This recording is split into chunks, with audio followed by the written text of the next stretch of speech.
স্বাগতম western mythology চ্যানেলে। আমি জাকিরুল ইসলাম। আমাদের এই চ্যানেলটি প্রাচীন গ্রিক, রোমান, নর্স এবং কেল্টিক পুরাণের রহস্যময় জগৎ নিয়ে তৈরি হয়েছে।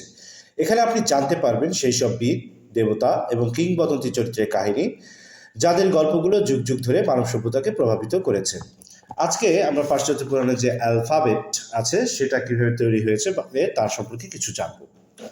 প্রথম বর্ণমালায় 5 স্বরবর্ণ এবং ব্যঞ্জনবর্ণ বি ও টি 3 নিয়তি আবিষ্কার করেন। মতান্তরে করনিয়াসের বোন আয়ো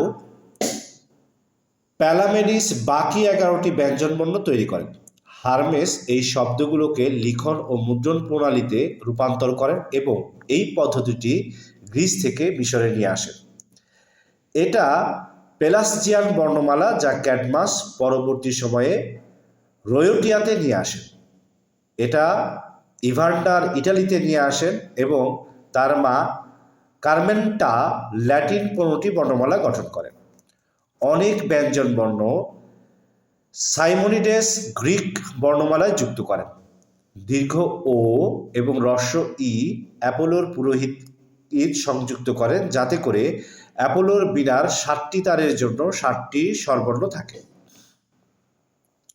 আলফা 18টি বর্ণমালার প্রথম, যার অর্থ সম্মান। এটা আলফিউস নদীর নামানুসারে রাখা হয়েছে। ক্যাডমাস অক্ষর বিন্যাসে সবকিছু পরিবর্তন করলেও আলফাকে তার প্রথম স্থানেই রাখা হয়েছে। এই ধরনের আরও আকর্ষণীয় ভিডিও পেতে এখনই আমাদের চ্যানেলটি সাবস্ক্রাইব করুন। আলফাবেট তৈরির যে সকল দেবীরা অবদান রেখেছে তাদের মধ্যে কাকে আপনার পছন্দ হয়েছে কমেন্ট করে জানান। যদি ভিডিওটি ভালো লাগে তাহলে একটি লাইক দিন এবং আপনার বন্ধুদের সাথে শেয়ার করুন। ধন্যবাদ।